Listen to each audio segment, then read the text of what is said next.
Kung ang butihing senador, Your Honor, ang gagawin sa akin ay atakihin ang aking personalidad, wala pong kinalaman ito doon sa mga classified documents na ginawa noong 2012. Ngayon, kung ito dinadanas ko ngayon na talagang sinisira yung aking pagkatao, hindi kaya ito ay may kinalaman doon sa ngayon presidente ng Pilipinas na naroon mismo doon sa dokumento na nagkataon na ako ay nag-imbestiga noong 2012. Sinasabi mo wala.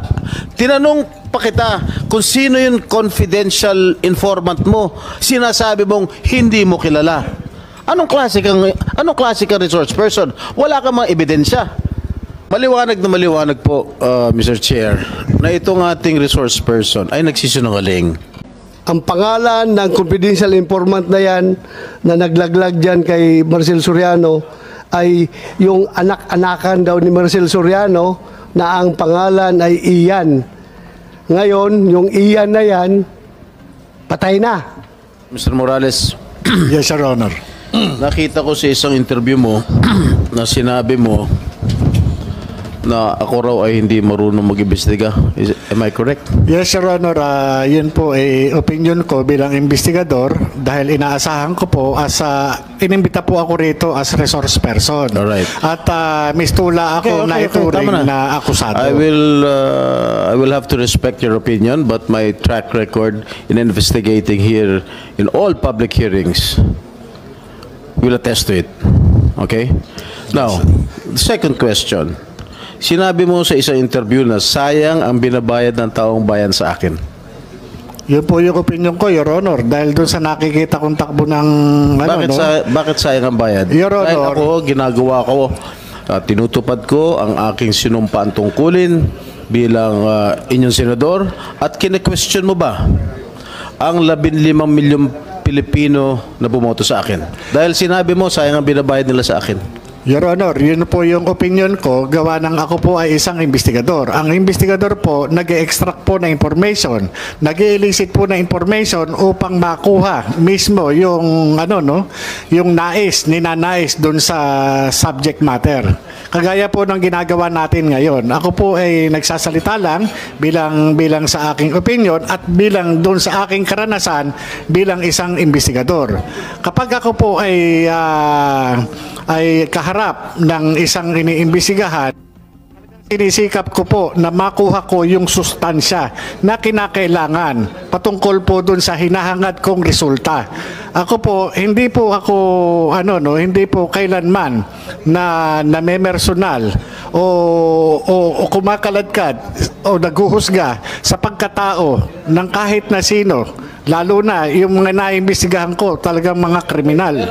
Yan ang opinion mo. Ito naman opinion ko. Okay. Meron akong kopya ng desisyon ng Civil Service Commission affirming the decision of PIDEA Director General Arturo Cacdac finding you guilty of dishonesty, grave misconduct, and conduct prejudicial to the best interest of the service. The Civil Service Commission ruled that, and I quote, "It is undeniable, based on Morales' admission, that he concealed or distorted the truth about factual circumstance of the arrest of Chua and Miao. Morales' earlier statement that the arrest was a result of a lawful arrest and later, take note, retracted the same is telltale proof of dishonesty. His action, among others, of planting evidence is likewise an act of dishonesty because it is contrary to the fact that no illegal drugs were seized nor under the possession of the accused." Ang desisyon nito ng Civil Service Commission ay kinatigan ng Korte Suprema noong January 20, 2016. Doon po sa kaso na yun, ikaw mismo ang umamin na you have planted evidence. Paano ka namin ngayon paniniwalaan sa mga sinasabi mo? Hindi nakapagtataka, gawa-gawa mo din ang mga alleged leak documents. Ano po masasabi niyo, Mr. Morales? Your Honor, hindi ko po makita yung relevance ng sinasabi niyong desisyon ng Civil Service Commission. Ang pinag-uusapan po natin dito, Your Honor, I am, wait. I am testing your credibility, Mr. Morales. All right?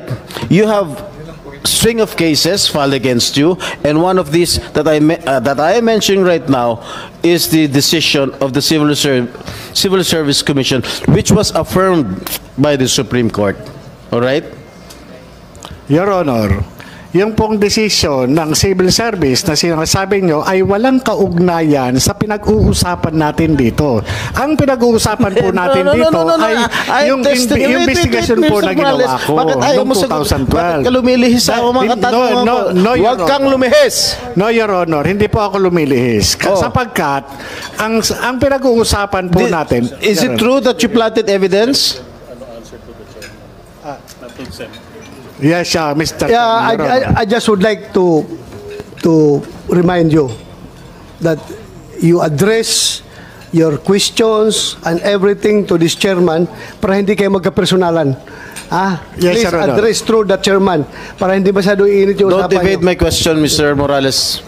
Continue. Is it true that you planted evidence?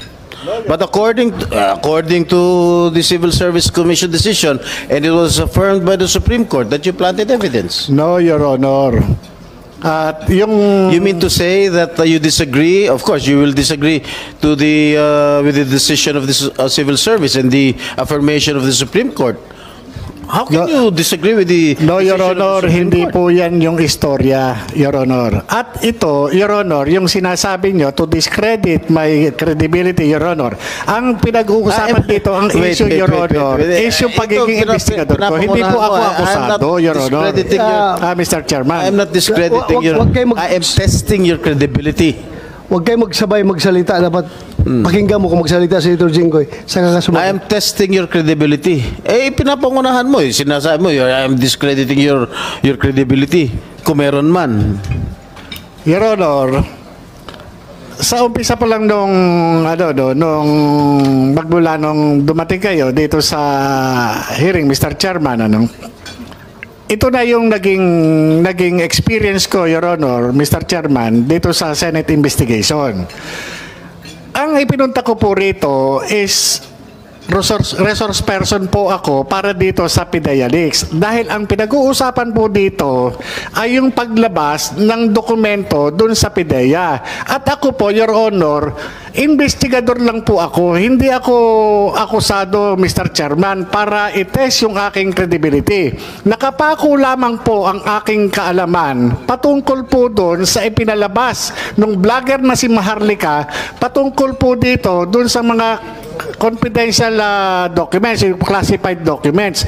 Doon lang po ako. Ngayon, kung ang butihing senador, Your Honor, ay ang gagawin sa akin ay atakihin ang aking personalidad, wala pong kinalaman ito doon sa mga classified documents na ginawa noong 2012. Ang tanging participation ko lamang po at nalalaman ay yun lamang pong nangyari ng 2012 matapos na pumunta yung confidential informant sa Intelligence and Investigation Service. Ngayon, kung ito dinadanas ko ngayon na talagang sinisira yung aking pagkatao, hindi kaya ito ay may kinalaman doon sa ngayon presidente ng Pilipinas na naroon mismo doon sa dokumento na nagkataon na ako ay nag-imbestiga noong 2012. Mr. Chair, Yes, go ahead, ang Senator Jinggoy. sinasabi nitong resource person natin na dinidiscredit ko yung kanyang credibilidad. I am just reading all his cases filed against him. Okay? Inuulit ko lang. Okay? Pinapangunahan mo kaagad ako. Sinasabi mo, didiscredit ko agad yung credibility mo. Or right now, yung sinasabi mong nawawalang dokumento, tinanong kita last hearing, where are these documents? Sinasabi mo wala. Tinanong pa kita kung sino yung confidential informant mo. Sinasabi mong hindi mo kilala. Anong klase kang resource person? Wala kang mga ebidensya. Oh. Your Honor. Ano, ikaw ba paniniwalaan ka namin dito? Your Honor, Mr. Ganyan Chairman. ang mga sinasagot mo. Your Honor, Mr. Chairman. The classified documents na piniresenta po ng vlogger na si Maharlika na napasa kamay nitong committee na ito po yung personal ko na under oath po in-identify ko. Itong mga dokumento na ipinakita noon ni Senator Bato de la Rosa, ito po yung nagtataglay ng aking pangalan at pirma. At doon din po sa dokumento na yon ay in-identify ng PIDEA na sasakyan ng PIDEA, na mga kawani ng PIDEA yung mga nandun at opisyal na sasakyan ng PIDEA yung naandun. Your Honor, yung mismong dokumento nagpapatunay. Yun po ay galing ng PIDEA. Kaya nga po nagulat ako nung lumabas po yun eh. Tinanong natin ang PIDEA kung galing sa PIDEA. Ano sagot na, meron bang PIDEA rito? General Lasso. Yes, si Mr. Lasso. Tinanong na, I asked you during the last hearing if there is such an existing document. And what was your answer, Mr. Lasso? Your Honor, there are no such Oh, documents in PIDEA. Oh, sino nagsisinungal? Sino nagsisinungaling? Di ba ikaw? Your Honor, hindi po ako sinungaling. Ano ka? Nagsasabi Liar. lang po ako ng totoo. You are a congenital liar. Base po doon sa aking personal na kaalaman noong 2012 bilang isang investigador. Senator Jingo, if I may. Your Honor. I have already made my peace about that particular document. Sabi ko, naniniwala ako sa PIDEA na wala yan sa kanilang files dahil wala talaga yan doon. Niwala ko. Pero ako ay naniniwala na yung papel na yan ay totoo. Based on my previous explanation. Andyan ng papel na yan. Ang tanong lang kung sino may hawak. Ako naniniwala ko. Based on everything that I have examined, nandyan yung papel na yan.